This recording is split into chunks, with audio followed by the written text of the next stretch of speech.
कहीं दरख्तों के साए और कहीं परिंदों की प्यास, बिखरी हुई है जिंदगी हमारे आसपास। आज है अंतर्राष्ट्रीय नशीली दवाओं के दुरुपयोग और तस्करी विरोध दिवस 26 जून। 7 दिसंबर 1987 को संयुक्त राष्ट्र की महासभा ने विश्व को नशा मुक्त समाज देने की खातिर लिया था ये फैसला। इन दिनों नशे के लिए जिन दवाइयों का इस्तेमाल किया जा रहा है उनमें सबसे अधिक खांसी की सिरप है, जिनमें कोफेक्स, जेनोडिल, चोको, कोडेक्टस, रेक्सकफ, रेक्सोडिन, एक्सीप्लान वगैरह हैं। इन सभी सिरप में 10 mg कोडीन की मात्रा होती है। इसके अलावा नींद की गोली अल्प्राजोलम भी नशे के तौर पर इस्तेमाल किया जा रहा है। वर्ल्ड ड्रग रिपोर्ट 2022 के अनुसार भारत में वर्ष 2020 में 5.2 टन अफीम की चौथी सबसे बड़ी मात्रा जब्त की गई थी और तीसरी सबसे बड़ी मात्रा में मार्फिन 0.7 टन जब्त किया गया। भारत में threats from dead golden triangle यानी अफगानिस्तान, ईरान और पाकिस्तान से होकर बहुत मात्रा में नशीला पदार्थ पहुंचता है। अफगानिस्तान से सटे पाकिस्तान के कुछ हिस्सों का इस्तेमाल पाकिस्तानी ड्रग तस्करों के द्वारा अफगान अफीम को हेरोइन में परिवर्तित करने और फिर भारत भेजने के लिए किया जा रहा है। इसमें वियतनाम, थाईलैंड, लाओस और म्यांमार भी शामिल है। चीन भी इस मामले में दोषी पाया गया है। नारकोटिक्स कंट्रोल ब्यूरो के नवीनतम वार्षिक रिपोर्ट के अनुसार भारत में तस्करी की जाने वाली कुल अवैध नशीली दवाओं का लगभग 70% हिस्सा अरब सागर और बंगाल की खाड़ी के समुद्री मार्गों से पहुंचता है। Narcotics drug and psychotropic substance act यानी NDPS के अनुसार किसी व्यक्ति को किसी भी मादक पदार्थ या साइकोट्रोपिक पदार्थ के उत्पादन, स्वामित्व, बिक्री, खरीद, परिवहन, भंडारण और उपयोग करने की मनाही है।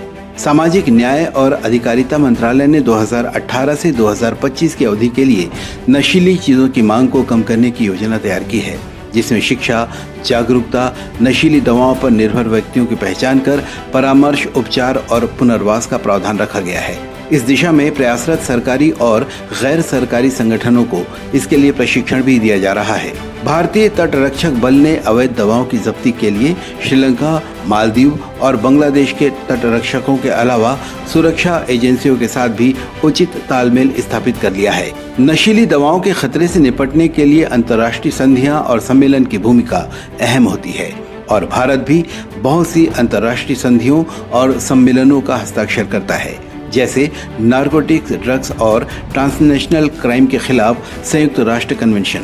ऐसी बहुत सी बातें हैं जो भारत में नशीले पदार्थों की तस्करी को सुरक्षा देने का काम करते हैं, जैसे डार्क नेट मार्केट्स, जो इतने छुपे होते हैं कि उसका पता लगाना भी कठिन हो जाता है।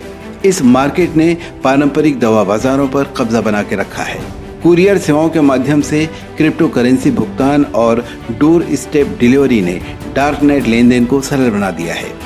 ड्रोन जैसी आधुनिक तकनीक भी इन दिनों नशे के सौदागरों का सच्चा साथी बना हुआ है। कोविड-19 महामारी के दौरान वाहनों, जहाजों, एयरलाइंस की आवाजाही पर लगाए गए प्रतिबंधों के बाद मादक पदार्थों के तस्करों ने कुरियर, पार्सल और डाक पर अधिक विश्वास करना शुरू कर दिया है।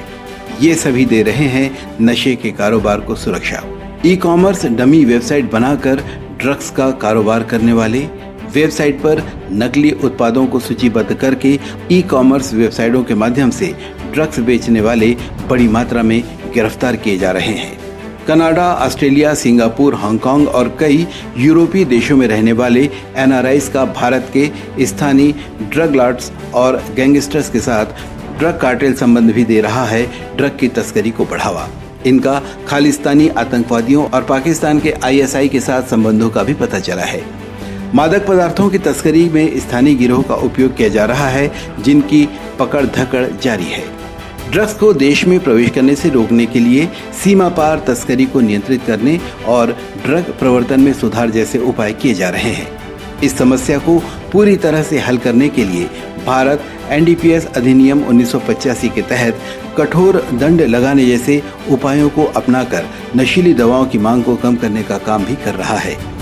बहुत सी दवाएं ऐसी हैं जिनमें 50% से अधिक अल्कोहल और ओपियोइड होते हैं, उन पर भी प्रतिबंध लगाने की सोची जा रही है। शिक्षा पाठ्यक्रमों में मादक पदार्थों की लत, इसके प्रभाव और नशा मुक्ति पर भी अध्याय शामिल किए जा रहे हैं।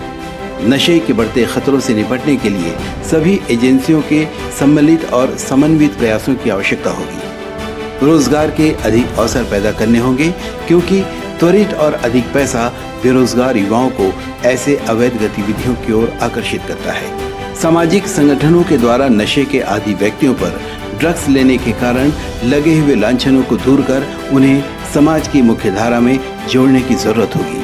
समाज को ये समझने की जरूरत होगी कि नशा करने वाले पीड़ित होते हैं, न कि अपराधी। कहीं दरख्तों के साए और कहीं परिंदों की प्यास, बिखरी हुई है जिंदगी हमारे आसपास।